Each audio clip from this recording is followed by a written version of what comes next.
Alright, I'm back with another Destiny 2 video, and today I wanted to just touch a little bit on the story developments from this week. We are in the middle of, I don't know, about 8 weeks of story developments it seems to be, where each week we get a little tidbit of some new part of the story.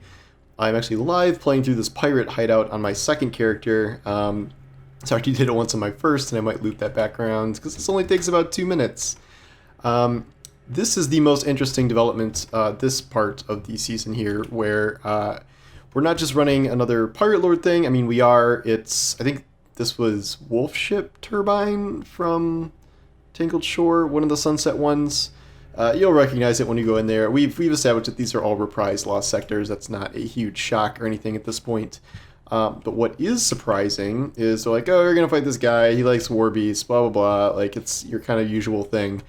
And yet, the interesting part of this is that someone has gotten here before us. And so right now, they're talking about how someone made it here before we did and cleared out this entire room. Normally, we would, in the old Lost Sector, we would be fighting enemies in there. And then you call around on some vents. And they're talking about how there is some other invading force here that is trying to go after these relics.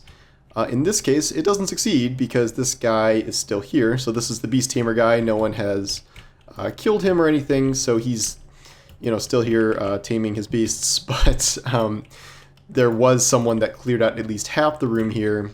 Once again, you have your typical just kill the 3 things and then the shield goes away. Nothing too crazy here with the combat. What do I have on me? Oh, I have my other F on me. Okay, sure. But that is interesting because this is the first time we've gotten any indication that there is another element at play here. Previously, we knew that all of these were kind of working with Eramis to some extent, or she was trying to recruit them. But instead, it is the case that someone is also hunting these. We don't know why. We don't know what their intention is. I do have something of a theory where I wonder if this is related to the lore that we get, where there's an ongoing lore book where there's 4 pieces of it, and it is, where is it? I think I killed him, so I'm safe now. It's in one of these, and you will unlock the second page of this today.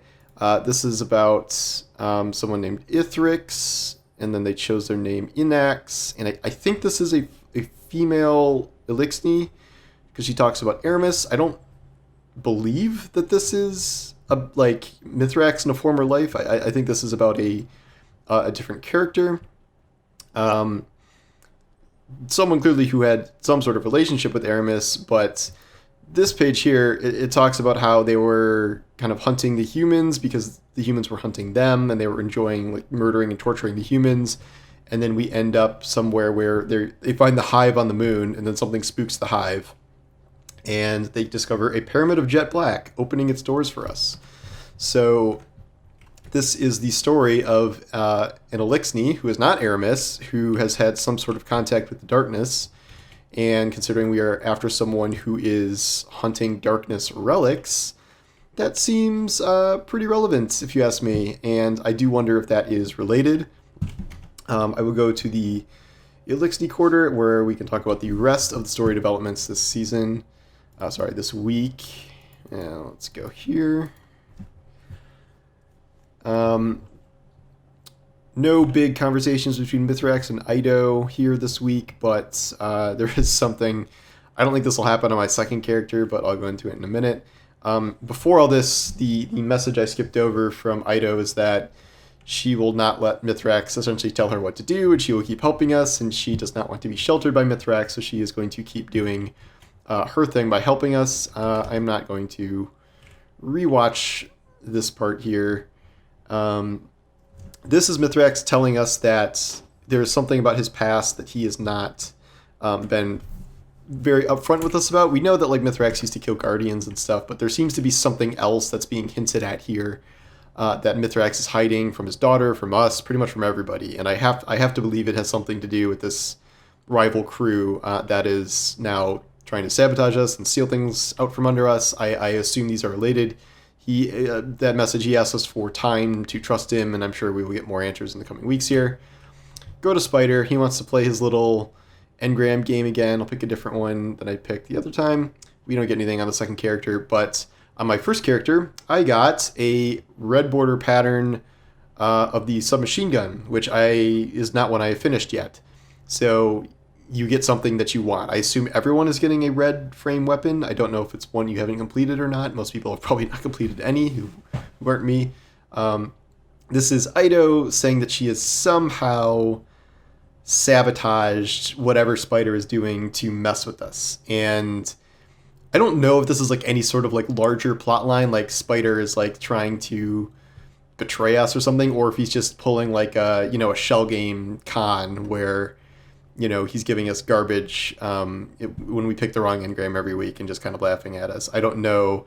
Ido clearly did something where she employed a signal suppressor, and she's done something where with the decryption we're getting things that are working out our way. I don't know exactly what's going on here, but we are screwing a Spider, and you get a red pattern weapon, so that's pretty fun. And then that is it for this week. Probably even shorter than normal. But what I'm going to be working on now is there are these two things for more, what are these called? Repute tokens to unlock new things. This one, it's essentially like run 5 treasure chests. I already have that much plundered Umbra energy. That is retroactive, so that counts with 4. This is killing Vex. That is just from 1 Europa mission worth of Vex for the expedition, so that's not going to take that long. And then I'll buy some upgrades there. And that, I think, is pretty much it for this week. I was a little surprised to see the whole idea of a rival crew, scooping our bounties from under us. So that's an interesting development where it's at least something a little different than just killing a boss. I think we're still going to be doing that, but there does seem to be some sort of actual development. Like next week, will we discover an actual crew fighting, the Fallen we're going after? Will we catch them in time? Stuff like that. So I guess we'll see. But these are the story developments and such from this week, and now it's, just grinding things out. So anyway, thanks for watching, and I will talk to you soon. Take care.